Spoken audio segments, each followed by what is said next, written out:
దాచేపల్లి పట్టణంలోని విజయభాస్కర కళ్యాణ మండపంలో ప్రైవేట్ స్కూల్ టీచర్ల ఆత్మీయ సమ్మేళనం ఏర్పాటు చేశారు. ఈ సమ్మేళనంలో గురజాల నియోజకవర్గ శాసనసభ్యులు కాసు మహేష్ రెడ్డి పాల్గొన్నారు. ముందుగా ప్రైవేట్ టీచర్ల యొక్క సమస్యలను అడిగి తెలుసుకుని అనంతరం ఆయన మాట్లాడుతూ సమాజంలో ఉపాధ్యాయుల పాత్ర కీలకమైంది అన్నారు. విద్యార్థులను చైతన్యపరిచిన విధంగానే సమాజాన్ని చైతన్యపరచాలన్నారు. అదేవిధంగా మన ముఖ్యమంత్రి జగన్మోహన్ రెడ్డి ప్రతి ఇంట్లో మంచి జరిగితేనే ఓటు వేయమని చెప్పడం జరిగింది అని, విద్యావంతులైనటువంటి మీరు ఆలోచించి నియోజకవర్గంలో అభివృద్ధి జరిగిందనుకుంటే మీ బిడ్డ మహేష్ రెడ్డిని ఎంపీ అభ్యర్థి అనిల్ కుమార్ యాదవ్ ని అత్యధిక మెజారిటీతో గెలిపించాలని వారిని కోరారు. అదేవిధంగా ప్రైవేట్ టీచర్ల సమస్యల పరిష్కారం కోసం తమ వంతు కృషి చేస్తానని తెలిపారు. ఈ కార్యక్రమంలో మున్సిపల్ చైర్మన్ కొప్పుల సాంబయ్య, మాజీ చైర్మన్ మునక పున్నారావు, ఎంపీపీ కందుల జాన్, ప్రైవేట్ ఉపాధ్యాయుల యూనియన్ మరియు వైసీపీ నాయకులు తదితరులు పాల్గొన్నారు. కులం కన్నా అభివృద్ధి ముఖ్యం, డబ్బు కన్నా మార్పు తెచ్చేవాడు ముఖ్యం. మీరు చేయగలిగితే తప్పకుండా సత్ఫలితాలు వస్తాయి.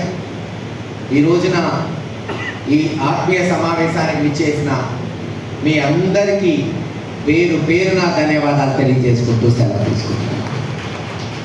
చెప్పారు అభివృద్ధి ముఖ్యం సార్, కులం ముఖ్యం కాదు అని. వింటుంటే ఆనందంగా ఉంది. ఎందుకంటే ఇంత పని చేసినా కొంచెం బాధ కలుగుతుంటుంది అలాంటి వ్యక్తి. ఒకరిద్దరు తెలుగుదేశం నాయకులు అంటున్నారు, మహేష్ రెడ్డి కదా, కాపు కాదు కదా, కమ్మ కాదు కదా, ఆర్యవైశ్యుడు కాదు కదా. నేను అడుగుతున్నామ్మా, మనం ఏమైనా అప్లికేషన్ పెట్టుకొని పుట్టామో ఒక కులంలో, ఒక మతంలో, దేవుడి దగ్గర కనీసం ఆ ఇంట్లో పుడతామన్నా మనకు తెలుసా? ఫలానా ఇంట్లో పుట్టమని మనం ఏమైనా దేవుడికి పెట్టామా? పోనీ మీరు ఇక్కడ పుడతారు, నేను అక్కడ పుడతాను, నేను రాజకీయాల్లో వస్తాను, మీరు టీచర్లు అవ్వాలని పెయిన్ ఏమైనా అప్లికేషన్ పెట్టామో కూడా పెట్టాలి. ఎందుకు వేయాలి? అభివృద్ధికి వేయాలా, మార్పు కొరకు వేయాలా, లేదు కులం కొరకు వేయాలా, మతం కొరకు వేయాలా, డబ్బు ప్రభావితం అయితే వేయాలా? మీ ద్వారా. ఎందుకంటే మేము కలిసినప్పుడు జనం మాకు చాలా తక్కువ టైం ఉంటుంది ఇంటరాక్షన్. వాళ్ళ సమస్యలు చెప్పుకుంటారు, ఆ లైట్ అనో, కాలమనో, మరొకటనో.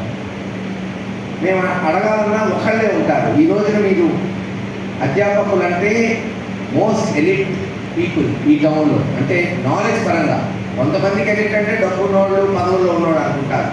నేను ఎలా భావిస్తానంటే టౌన్లో ఎలిగేట్ క్రౌడ్ అంటే నాలెడ్జ్. అంశం తెలియజేస్తున్నాను. ఓటు ఎందుకు వేయాలంటే మనం ప్రజల్లో మార్పు ఏ విధంగా తీసుకురావాలి, వాళ్ళలో చైతన్యం ఏ విధంగా వచ్చింది, గతం ప్రస్తుతం ఈ రెండు ఏ విధంగా మార్పు వచ్చాయి అనేది బేరీ చేసుకోవాలి.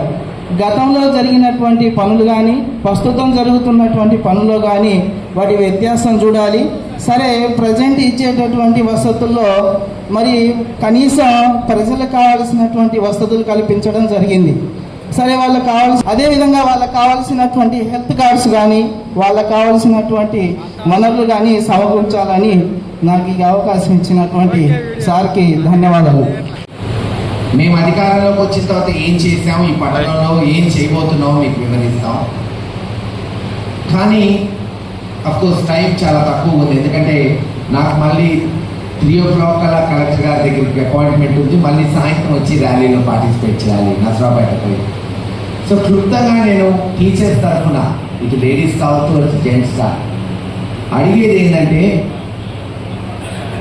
ఈ రోజున మీరు ఓటు ఎందుకు వేస్తున్నారు అనేది మీ ద్వారా తెలుసుకోవాలన్నది నాకు.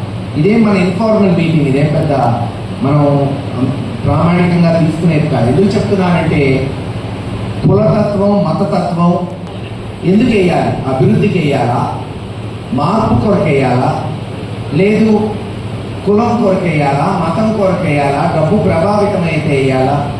మీ ద్వారా. ఎందుకంటే మేము కలిసినప్పుడు జనం మాకు చాలా తక్కువ టైం ఉంటుంది ఇంటరాక్షన్. వాళ్ళ సమస్యలు చెప్పుకుంటారు, ఆ లైట్ అనో, కాలవనో, మరొకటనో. నాలెడ్జ్ ఉన్న వాళ్ళు ఆ సమాజానికి ఉపయోగపడతారు, ఎక్కువ ప్రభావితం చేస్తారని నేను భావిస్తుంటాను. కనుక మీ ద్వారా సందేశం